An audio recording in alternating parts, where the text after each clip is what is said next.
Good morning, conversation students. It is Monday, and we have a video lecture this week. Next week, we are back on Zoom. I've gotten a few emails about presentation stuff, so I think the first thing to do today is to talk about that, and then we'll talk about the last chapter in the book. The schedule is organized in such a way that next week we should be able to basically be wrapping up the class in terms of handing in stuff, and that you'll have a week at least in order to prepare for the exam. Some people have asked me about the schedule. I'm not entirely sure how things are going to go in terms of the coronavirus infections and stuff. It looks like it's trending upward, although yesterday and today the numbers were better. I think from what I've heard, Seoul is going to go into lockdown, not lockdown, 2.0 in the middle of the scale. So it's not an emergency situation yet. I'm from Canada, as all of you know, and in Toronto on Monday, so this is Sunday still in Canada, but on Monday, tomorrow in Canada, the Toronto area is going to lock down completely. All non-essential businesses and clubs and activities are going to be shut down because they've hit about 1,000 cases a day. We're far away from that situation, but things do need to get under control. We've experienced this before. Be careful. Don't be complacent. It's a perfect word for the situation. Just because it's gone well for us so far, it's probably gone well because we're oversensitive and we're very careful. So I know everybody's tired of these guidelines and everything, but if you follow them, then you'll be safe, and so will everybody else, whether you're a Korean person or an international student or a foreign, visa holder like myself. We all need to be respectful of the potential for coronavirus to get out of control. So that being said, for Conversation 2 students on Tuesday, December 15th, that day, the College of Humanities is going to be closed to any sort of exams because undergrads are being processed and they want to limit the number of people in the building. So we can't actually do in-person interviews that day except for in the afternoon. So I'm going to have to make a schedule. There's 2 classes on Monday and there's 1 class on Tuesday, and I'm going to make a schedule for everybody to sign up when it's convenient for them. I think the interview is actually easier in person, but I've never taken one of my interviews. I'm only the interviewer, not the interviewee. So if you're on campus and you're writing a composition exam already, then that's one thing.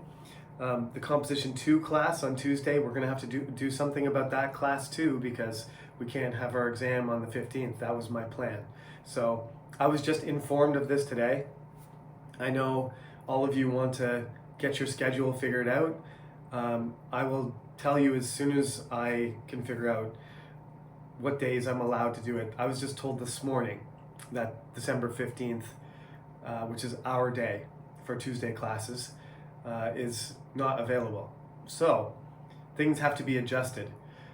I'm thinking of putting the exam up to you, of doing it in person or online.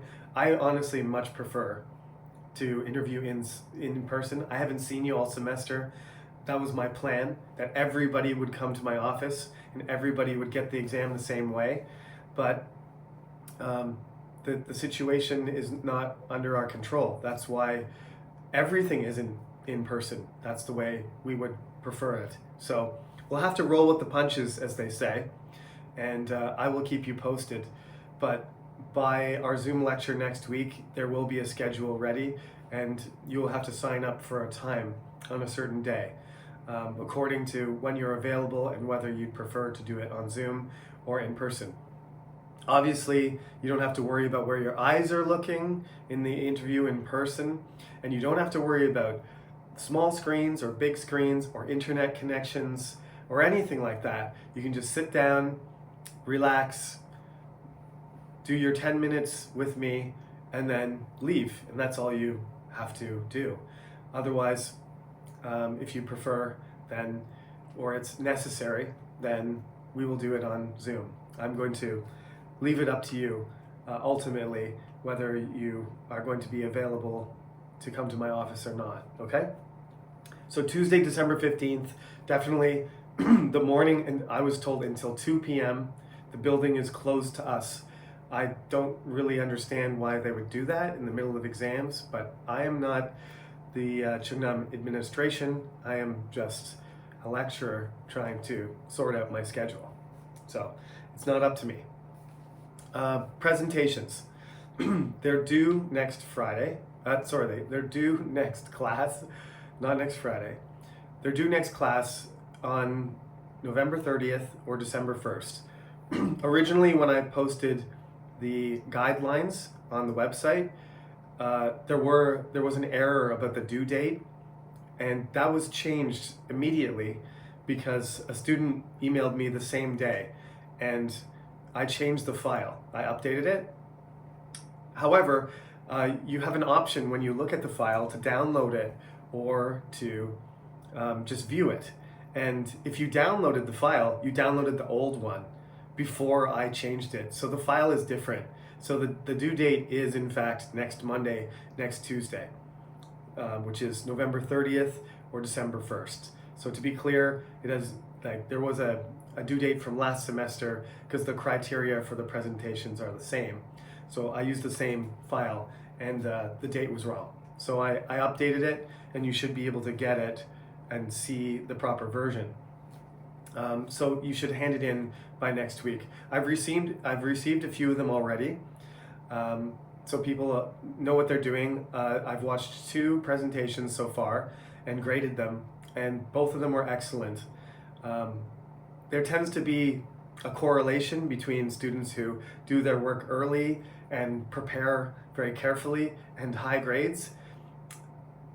I'm just saying, if you hand it in the last day at midnight, you might be rushed, you might be less able to perform when you're under duress. It depends. I always have to do my lectures sort of the night before or the morning of, like today, and I'm comfortable with that because I have to constantly do them. But in your case, you're recording a presentation in your second language, not your first, and you have to consider a lot of things. I'm doing my best to look at the camera, but I'm terrible at it. I have this tendency, because my camera displays myself on my screen, I have a tendency to look at myself instead of looking at the camera. Well, the first thing you have to do in terms of your presentation is, like I said, try and focus on the camera, especially don't look down. You will notice when I talk today, when I do my lecture, when I read, you can tell I'm looking down and you can see my eyes tracking across. That's clear no matter where you look, whether you put the paper on the wall or down or beside your camera, you can just see a person's eyes moving. So if you concentrate on the camera and you concentrate on the words in your head, you will get a better result because I won't be suspicious that there's a script. It's not like the exam where the script, if you read a script, you fail, because that's cheating. You can have a script, but I will be able to tell when you refer to it. So like I do, most of the time I'm looking straight ahead or looking at a certain thing, and you can tell that I'm not reading something. And then I look down and say, okay, Marco Polo, 1254, 1324. The son of a merchant was born in Venice. Clearly, I'm tracking something and I'm reading a script. That's not something that's not natural speech. That's reading. So you have to make it clear from your body language that that's what you're doing in your presentation. That's one of the things. I tend to use my hands a lot. These are things, there's a lot of things about presentations that are choices or things that are habits. Just now, whenever I don't have a script, I have a tendency also to say or I hope that now that I mention that you don't notice it as much, but it's painful to me when I rewatch my lectures to see how many times I paused, and instead of just leaving dead space, I end my sentence or phrase with or It's a bad habit. I have to cure it. I have to improve it. That's something I have to work on. So I'm not going to get 100% when I record myself and I do an interview or a presentation. Remember this. You've gotten grades. I've given people 70s, 80s, 90s. Nobody has gotten 100 on anything, and nobody will, because there's always things that you need to fix. I've been doing 1 year, 2 semesters, 8 months of online stuff, and some of the things I haven't fixed yet, even though I've done, if you look on my YouTube channel, how many recordings have I done, how many hours, I think it's getting close to 200 hours that I have on my channel. It's over no, it's not. It's over 100 hours, and it's over 100 individual uploads, easily. And there is a steady improvement in my case. So, like I said, preparation is key, and not leaving it to the last minute to present is a big advantage. You don't have to record yourself 10 times and edit every mistake. I'm not looking for technical expertise. I'm looking for a solid presentation. So the things you need to, generally the presentation guidelines explain, it should be 5 minutes long. That's the minimum, right? If it's 4 minutes and 50 seconds, I'm not going to be concerned about it. The criteria for our lecture is supposed to be 25 minutes, a recorded lecture, but sometimes I go over closer to 30, and sometimes it's closer to 20. That's fine, as long as it's close, right? 10%, though, is sort of a range, right? You want to be within that range, so you got to be at least 4.5 minutes. I'm looking for 5 minutes. If you go over to 7 minutes, I said I don't care, because it takes more effort to do a longer presentation. So I'm looking for 5 minutes. People keep asking me, does it have to be exactly 5 minutes? No. Almost 5 minutes, or easily over 5 minutes. Up to 7 minutes, or that is too long. Once you get to 10 minutes, I don't have time to watch 65 10-minute videos. I'm looking for 65 5-minute videos. So, be within reasonable range of 5 minutes, and that's fine. Look at the camera, be specific, don't talk in generalities, narrow down your topic to something and explain it in detail. I keep saying this in both classes, conversation and composition. It's not only a demonstration of how well you know something, but it's almost also, in your case, a demonstration of your vocabulary and how well you can use English, right? If you use better words, if you use more complicated sentences, and you talk about something in more detail, then you're going to get a higher score in terms of not just the content of your presentation, but with your technical ability also, okay? This is what, when I don't explain things exactly and clearly to you, I get a lot of emails. That's the consequence, right? In your case, the consequences of not talking about something exactly and explaining it well are you're going to get a lower grade, right? But that's the same thing for me. If I explain things in detail like I am right now and say it, in an organized way, step by step, how you do something, less students are going to misunderstand or have questions, which is an advantage for all of us. So this is a key point, right? Be specific. Only speak in English, only use English, and if you use any other terms that you need to explain, you must provide the explanation or translation into English. Look at the camera and record for at least 5 minutes. I just sent an email about this a couple hours ago to a student who had these questions, so I'm providing the answers to all of you, not just to that individual student, okay? So, in terms of your topic, you can choose whatever you want, as long as it's done in English and it fits the other criteria. So have a look at the file if you haven't already. And if for some reason you don't have the right version, probably because when I initially uploaded it, there was a mistake, just check it again because the file has been updated. Okay? So presentation guidelines on the page. It'll be the link just above this lecture, this video lecture about adventure. All right. So, the chapter is about great adventures, and here they're describing some of the greatest adventures that any person has ever done. The first three people are Marco Polo, David Livingstone, and Christopher Columbus.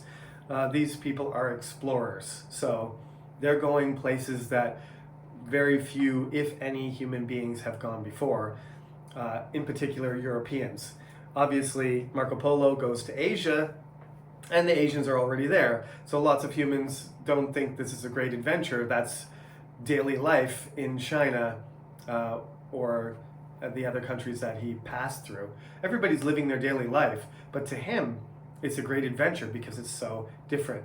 This is kind of similar to what we talked about in composition class about the definition of exotic. What does exotic mean? Well, adventure is something that is unusual, just like unfamiliar, just like exotic, but I guess you can add an element of excitement and danger to it, okay? And when you say adventure, unlike exotic, you're using a different part of speech. You're using a noun, not an adjective. So if you want to say a person, you want to describe a person, you say adventurous, right? You could use it as an adjective. If you were going to describe something like an adventure novel. It's a type of novel, a very popular one in the past, and we still like adventure movies. Most movies these days that are popular are in Korea. International ones are science fiction, superhero movies, and that sort of thing. But those individuals, those superheroes are just superhumans, humans with extra powers who are doing amazing things that are exciting, dangerous, and unusual, which is the main criteria for an adventure. If you're using it as a verb, right, to adventure, then it means, I have a definition here. What does it say? To engage in hazardous and exciting activity, especially the exploration of an unknown territory. Marco Polo, David Livingstone, or Christopher Columbus. So in the textbook, those are the examples they give. As usual, you're going to have the option to talk about a famous adventure that someone else has gone on, even something from a movie. It doesn't necessarily have to be a real thing, but you can choose somebody historical, that's an actual person, or you might choose somebody who's a character who goes on adventures.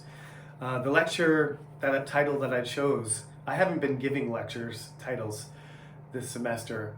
I've found it harder to keep up in terms of editing, and you may have noticed that the little opening scene, book opening thing with my photo has sort of disappeared. That's because it just takes an extra 30 minutes to get all of that together and uploaded. And yes, I would rather have my lectures on time than perfectly edited. I think there's a trade-off there. So I haven't been putting titles on my lectures, but the title I chose last semester was Adventure Time when I was teaching Conversation 2 to the Asia business students. Adventure Time is the name of a famous cartoon, Finn and Jake. Now it's an F in English. It's not pin, it's Finn, okay? Since we're doing conversation class and pronunciation is part of this. But Finn and Jake, this boy and his dog, they go on crazy, fantastical adventures. And everything in that show, I think unusual is a very good way to describe what the environment is there. Nothing's normal. Everything's strange. And it's very popular. I think it's a funny show. I'm a big kid at heart, so just because I'm 39 doesn't mean I can't enjoy Adventure Time with other people, as other people do. So you can talk about that. You can talk about something that's a movie or cartoon, some sort of media. You can talk about your own adventure. This is the last question. This is number 10. So this is going to be the open-end, like a very open-ended question. You can use all of the different grammar points that we've discussed, especially verb tense, right? So if you want to talk about potential adventure, then you say, if I could go on an adventure, I would do this, okay? If you want to talk about the past, then of course you use the past tense, right? I went on an adventure when I was young. I went to Disney World with my parents. True story. I was in elementary school. I think I was in grade 2. But I went to Disney World twice, and it wasn't as impressive the second time because I was in high school, but I thought the whole place was magical when I went the first time because I was 7 years old. And if you want to talk about it in the future tense, you can say I will, or I am going to go on an adventure. As soon as coronavirus is over, I'm going on an adventure. I'm saving my money, or I'm expecting the travel to open up, international travel to open up, and the first thing I'm going to do is fly to Malaysia. I'm just choosing random things here. So you have to prepare your answer like you have been doing. Please do that. We've all sort of been trained over this semester to do that. You did your first five questions, submitted them. There was lots of good ideas. You should be able to adjust from your midterm performance and the feedback that you got and the score. And you should apply this to your exam, and hopefully things will go better. Lots of people are going to make mistakes on the exam too, but you know what you have to do, and now you have a better sense of how to approach it. A presentation is not the same as an interview, as you know. So you have to relax, and you have to be flexible when you're in an interview in order to be effective. Whereas in the presentation, you're welcome to sort of memorize a little bit more, do a speech, okay?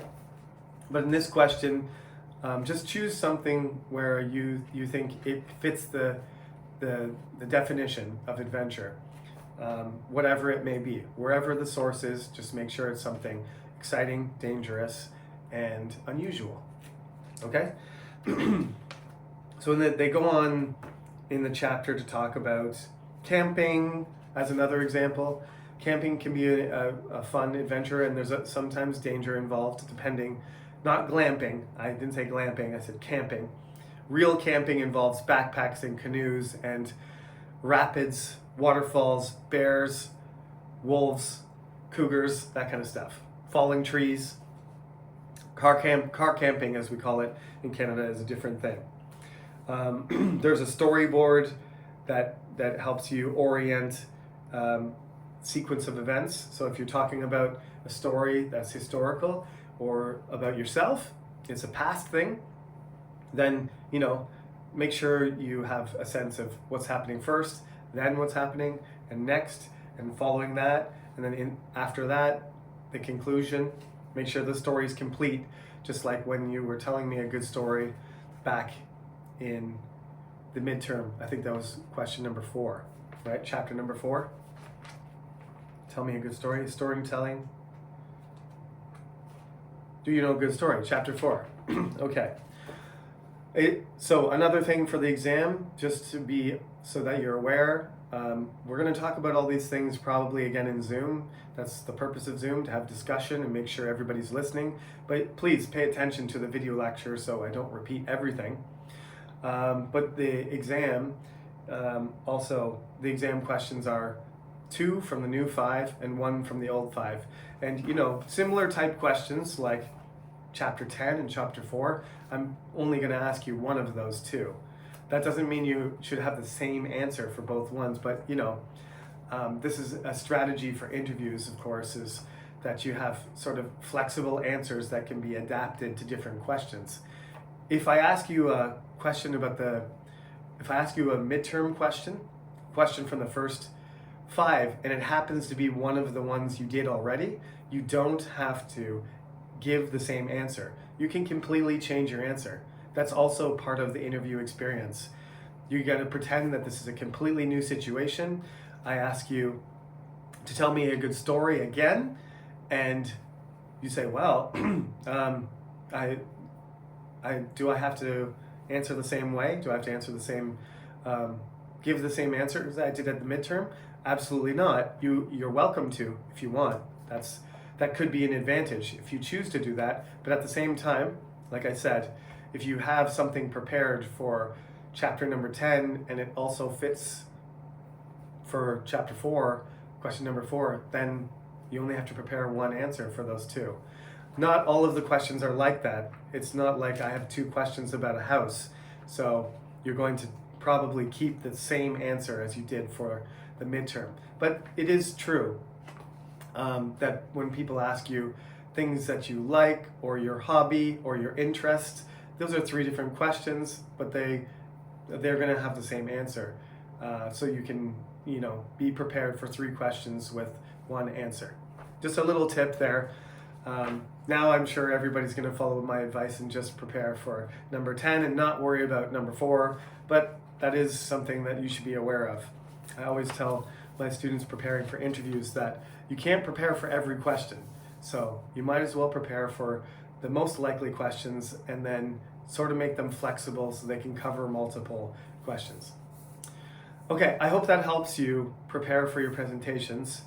I am not going to talk to you on Zoom until the due date, so hopefully all of you are ready to go. And if you do have any more questions, I try to get the emails back to you as fast as possible.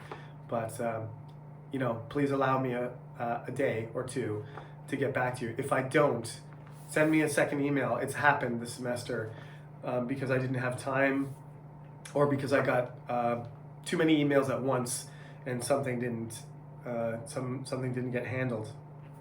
So that is it. That's it for the textbook, and we will do Zoom and a review video lecture before the exam, and then we have our interviews. So good luck on your presentations. I hope it's a fun experience and that you feel satisfied when you complete it. Every time I finish a lecture like this, I get sort of a sense of relief. It's not the same as being in class. In class, it's just come in, lecture, do my stuff as I've done for a decade, handle any questions at the end of the class, and everybody moves out to do the next thing on the schedule. It's more of a process and an investment when you are recording yourself, so you should feel a sense of accomplishment and relief and freedom once you press that button and or click that button and your presentation is complete and you can send it to me. So I look forward to seeing all of them. As I said, the first 2 I've seen were very, very good, very well done. So I'm expecting a lot of good stuff. Thank you for listening. Have a great day.